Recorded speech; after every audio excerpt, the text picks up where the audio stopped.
Good morning, everyone. Pete Pardo here from Sea of Tranquility. Welcome to another edition of Favorite Album of the Year, 2012. Man, 8 years ago. It's crazy, if kind of go back to the beginning of the 2000s, like the year 2000. I remember people talking. It's like, where do you see yourself in 10, 20 years from now? It's like now that we've crossed over the 2000s, and God, that's so far in advance. I can't even think about where I'll be in 2020, 2010, 2020, 2015, whatever. Well, here we are in 2020 and still doing the Sea of Tranquility thing. Pretty cool, right? But back to this year. So a very, very good selection of releases in this year. A lot of good ones, actually. But my opinion on my favorite from this year is going to directly coincide with what my favorite pick was back in 2012. And there's a couple reasons why this one was chosen then, it's chosen again now. It's a kick-ass album, for one.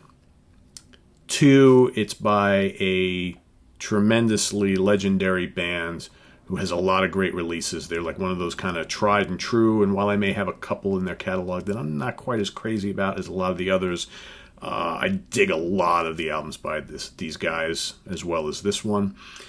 And thirdly, it has proven to be, and it will be, their final album. Okay, so if you're going to go out on top, go out with a strong one, I always say. Released June 12th, 2012, here in North America anyway, for Anthem/Roadrunner Records, produced by the band and Nick Raskulinecz, however he says his name. I'm talking about Clockwork Angels by Rush. I mean, it's a really solid record. Really, really solid record. And it's for, considering all the stuff that they've done, in the 80s and the 90s and into the 2000s, it's definitely a rockin' record, pretty heavy. It's kind of proggy. It sounds really good memorable songs. You got Caravan. The title track is awesome. The Anarchist. What else? Halo Effect I love quite a bit. Headlong Flight. Wish Them Well. The Garden is excellent. I mean, Seven Cities of Gold. I mean, top to bottom, it's a really, really strong album. I think you got some really good riffing and solos from Alex. You got, Geddy, as always, rock solid bass player.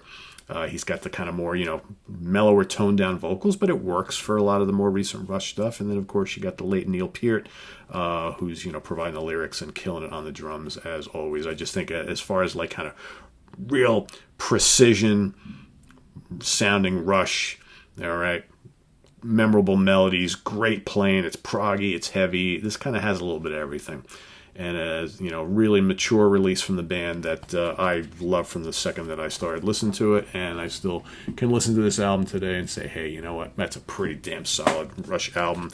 And for all those reasons, that's my pick for 2012. But my runner-up at the time, I listened to this album just as much. And I think I had to go with Rush for this one, but I like this album a lot. It's not much separates these two. All right, I'm talking about Afterglow by Black Country Communion, who you've seen on here quite a few times in recent days. Supergroup featuring Glenn Hughes, Joe Bonamassa, Derek Sherinian, and Jason Bonham. Really good album. Again, something about Black Country Communion. I dig all four guys. I like the fact that they're really trying hard to kind of capture that 70s style heavy rock sound, bluesy heavy rock sound. And, a lot of kick-ass tunes on here. The Big Train, This Is Your Time, The Circle, I Cry Freedom, The Confessor. The title track, Afterglow, is great. Did I say I Cry Freedom? I just meant Cry Freedom. Dandelion, Crawl, The Giver. So many good tracks on here. Stinging Bonamassa guitar work. Glenn Hughes, man, can he sing. One of the greatest of all time. And, great drumming, tasty keyboards. A very, very, very, very, very good album. So there you have it. Clockwork Angels, Afterglow. My winner, my favorite, and my runner-up for 2012. What else, you might be asking? Hopefully you're asking. Let's see. Other strong ones that were in consideration for this year. Witchcraft Legends.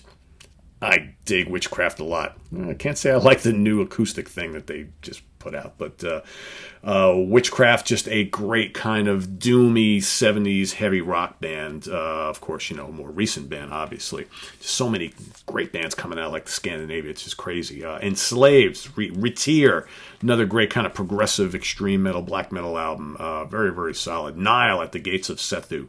You guys know I love Nile. I'd say just a pulverizing technical death metal album. How about Camelot, Silverthorn? New singer, still kicking ass, right? Just great symphonic power/prog metal. There's so many great albums from Camelot. Graveyard, Lights Out. Another great, Swedish 70s style retro rock band. Except Stalingrad. And I can't believe I didn't include in my honorable mentions the other day, Blood of the Nations by Accept. Do want to kind of rectify that. But Stalingrad, another excellent album from the band. Heart, all right.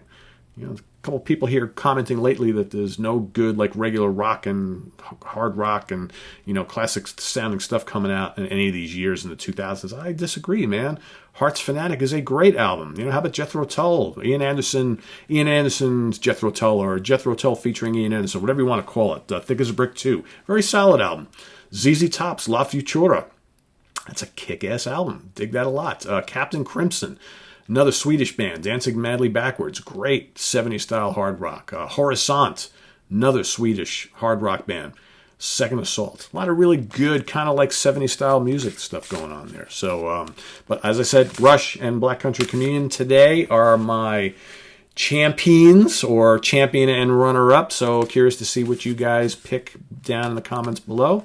And make sure you visit us on the web at www.seatranquility.org. We're on Facebook, we're on Twitter, of course, we're here on YouTube all the damn time. What do you guys think? I got the hair cut a little bit yesterday. I will admit I am digging the longer look.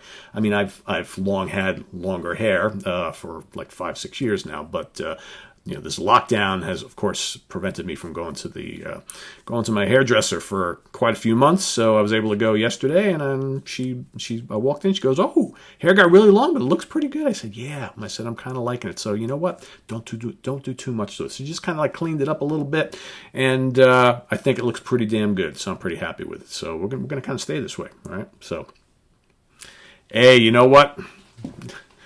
I'm just thankful at 54 years old that I actually have hair that I can do this with. It's getting pretty white, but hey, whatever.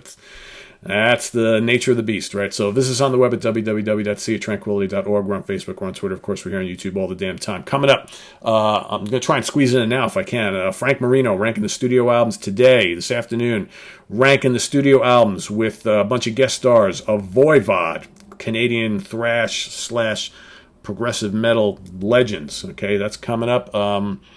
What else? Hopefully tomorrow. Got a lot I want to try and squeeze in tomorrow, but we'll see how it goes with timing, right? Because it's the last couple of days of my vacation, a lot going on. Trying to get to Procol Harum ranking the studio albums. Okay, I want to get to this week Caravan ranking the studio albums. I'm dying to squeeze in a Monsters Den episode because I know I'm like way overdue. I honestly, guys, I haven't watched any TV or movies or anything in weeks. I'm just like doing other things. I'm listening to music, I'm reviewing music, I'm reading books, doing stuff for Comic Book Geezers, doing a million shows for here, so I like haven't watched anything. But I think I've got one that I rewatched recently that I'm going to just knock out a quick episode.